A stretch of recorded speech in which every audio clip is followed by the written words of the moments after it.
feelings between the sheets. Why am I caressing my mama's fat knees? 세상을 보는 지역의 눈. 여러분은 지금 황동연의 시선 집중과 함께하고 있습니다. 어린이집 교사들의 열악한 근무 환경에 대한 이야기 끊임없이 나오고 있는 부분 중에 하나입니다. 정부가 지난 7월이었죠. 이 새로운 근로기준법을 만들고 1시간을 의무적으로 좀 쉬도록 하는 그런 규정을 집어넣었지만 각 어린이집마다 근무 부담을 덜어줄 보조교사가 턱없이 부족하기 때문에 사실상 유명무실하게 운영이 되고 있다라는 말들이 나오고 있습니다. 쉬지 못하는 보육교사들 그 실태와 또 이를 해결할 수 있는 방법은 없는지에 대한 이야기를 들어보겠습니다. 바로 보육교사들의 또 근무 환경의 질의 개선이 아이들을 제대로 키우고 또 보육할 수 있는 또 그런 부분과 연결되기 때문에 굉장히 중요한 부분이 아닐까 생각이 듭니다. 광주여자대학교 유아교육과 김경란 교수 연결돼 있습니다. 안녕하세요, 교수님. 네, 안녕하세요. 네, 어린이 보육교사들의 이 처우 문제 굉장히 오랫동안 이야기가 되고 있는데 이 어려움, 실제적으로 현장에서 일어나고 있는 부분들 정리를 좀 해주시죠. 네, 어린이집 보육교사들이 어려움을 많이 가지고 있어서 우리 아이들에 대한 어떤 질 좋은 교육에 대해서 관심을 가지면서 법이 많이 개정이 되고 있는데요. 네. 이 법의 개정이 관심을 갖고 개정을 하면 할수록 현장이 굉장히 열악해지고 있기 때문에 현장의 목소리를 꼭 전해야 된다고 그렇게 말씀드리겠습니다. 네, 그 현장의 목소리 좀 들려주세요. 어떤 이야기들 하시나요? 네, 지금 7월부터 새 근로기준법이 적용이 되었어요. 그래서 어린이집 선생님들이 너무 많이 힘드시니까 휴게 시간을 1시간 의무화하겠다. 이런 것을 적용을 했거든요. 네. 그런데 이것으로 인해서 보육 현장의 아이들의 안전이라던가 학부모들의 불만도 더 많아졌고요. 원장과 선생님들의 갈등도 더 심각해졌습니다. 네. 그 심각한 부분들 결국은 개정을 했는데 개정이 지금 현장에서는 더 굉장히 혼란을 야기시킨다는 거 아니겠습니까? 네네. 네. 이번에 개정된 이제 근로기준법에 대해서 말씀을 드리겠는데요. 네. 근로기준법 54조에 의하면 근로자가 4시간 일을 하면 30분 이상 휴식을 해야 되고요. 8시간 일을 할 경우에는 1시간 이상 휴게 시간을 가져야 돼요. 네. 그런데 59조에 따르면은 업무의 특수성이 인정을 받는 경우에는 서면 합의를 거쳐서 휴게 시간 변경이 가능한데요. 네. 문제는 어린이집 보육교사가 근로기준법 특례 업종에서 제외가 됐다라는 거에서 문제가 시작됐습니다. 네. 예, 그러니까 초등학교 교사 같은 경우에도 이 노동법의 적용을 받고 있지 않기 때문에 연속 근무가 가능한 그런 특징을 가지고 있는데요. 네. 어린이집 교사는 근로자로 인정을 받고 특례 업종에서 제외가 됨으로 인해서 8시간 근무를 하는 동안에 1시간을 의무적으로 꼭 쉬어야지만 노동법의 저촉을 받지 않는 그런 상황이 되었습니다. 네.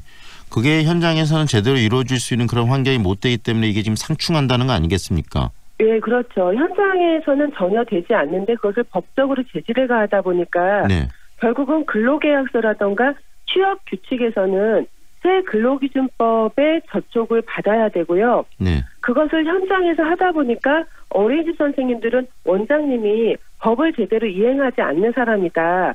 그래서 악덕 업주처럼 되어 있는데 이 어린이집 원장님들이 이 근로기준법을 적용을 하지 않았을 경우에는요. 네. 2년 이하의 어떤 무리가 있고 또 그다음에 2천만 원 이하의 벌금을 내야 되는 그런 상황이어서 네. 어린이집 원장님들이 모두 범법자로 만들어질 수 있는 그런 특이한 상황이 돼버렸습니다. 그렇죠. 그러니까 현장을 무시한 그런 법 개정 때문이라는 이야기신데 현장을 결국은 좀 제대로 알고 또 현장을 제대로 이런 법이 지켜줄 수 있는 환경으로 만들어주는 게 중요할 것 같은데 그러기 위해서 우리가 좀 고민해야 될 부분들이 많이 있을 것 같아요. 교수님. 그 이야기도 좀 해주세요. 그러니까 지금 광주 지역에도 1,237개소의 어린이집이 운영 중이고 어린이집 교사가 1만 명인데요. 네. 이 보조교사로 오시는 분들이 주로 10시부터 2시까지 4시간 근무를 하면서 한 달에 83만 원 정도의 지원을 받습니다. 네. 근데 어린이집이 지금 1,200개 정도인데요. 여기에 파견되어야 되는 선생님들이 10,000명에게 하루에 1시간 정도씩 휴게 시간을 주기 위해서 보조교사가 파견이 되어야 된다면 네. 2,500명 이상이 나와야 되는 거예요. 그런데 어린이집에 오는 선생님은 지금 현재 600명 정도밖에 되지 않기 때문에 네. 어린이집 한 개소당 보조교사가 0.5명 정도가 나오고 있어요. 네. 그러면은 한 어린이집에 선생님이 오시는 경우도 있고 못 오시는 경우도 있는데 그러면은 그 남은 휴게 시간을 어떻게 만들어서 그동안의 아이들은 누구에게 돌봄을 받아야 그렇죠. 되는지. 네. 그러니까 예를 들어서 지금 그쪽에서 이야기하시는 거는 아이들이 낮잠을 자거나 밥을 먹는 시간에 교사가 휴게 시간을 가지면 되지 않느냐라고 말을 하는데요. 다들 아시다시피 아이들 5명, 10명 정도가 낮잠을 자는 시간이 모두 일률적이지 않습니다. 그렇죠. 네네네. 그러니까 안 자는 아이를 자게 해야 되는 경우가 생기는 거고요. 네. 그다음에 다들 아시다시피 0에서 5세 정도의 아이들이 밥을 먹을 때 혼자 반찬을 덜어서 내가 먹고 싶은 양을 조절해서 내 입에 제대로 넣지 못하는 경우가 더 많은데 그러면은 그 밥 먹는 시간에 교사가 빠져나왔을 때 과연 그 아이들이 밥을 어떻게 먹을 수 있는지 네. 그런 현장에 대한 정보가 전혀 없이 정말 책상에서 교사들의 수와 돈과 시간만 가지고 계산을 하신 그런 경우십니다. 네. 그 탁상 행정의 하나의 전형일 수도 있겠다는 생각이 드는데 교수님 이제 중요한 건 그런 부분일 것 같아요. 결국 아이들을 좀 제대로 키우고 그다음에 또 여러 가지 논란이 되고 있는 뭐 폭력이나 이런 문제를 해결하기 위해서는 근본적으로 이렇게 보육 교사분들의 어떤 처우 그다음에 근무 환경을 본질적으로 현실적으로 개선해 줄 수 있는 방안이 필요할 것 같은데 그런 부분에 대한 이야기 재연도를 좀 해 주시죠. 예, 현재 지금 보육교사들이 일일 근무 시간이 9.3시간 정도로 통계가 나와 있는데요. 네.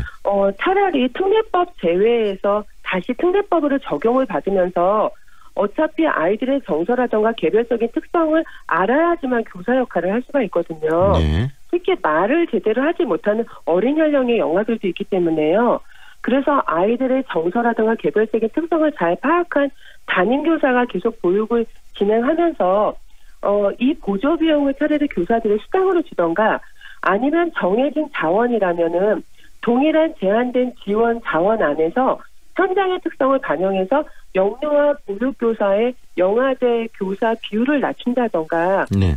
그래서 이제부터는 돈이 없다, 이 돈밖에 줄 수가 없다라고 했을 때 현장에서 무엇을 했을 때 아이들의 보육의 질이 높아지고 보육교사들을 조금 더 좋은 조건에서 일할 수 있는지 어린이집 원장님들을 모두 범법자로 만들지 않을 수 있는지 이 부분에 대해서 현장의 목소리를 반영해서 지원을 주셨으면 좋겠습니다. 네, 결국은 정부가 좀 이 부분에 귀를 기울이고 실질적인 현실적인 고민을 좀 다시 해야 되겠네요.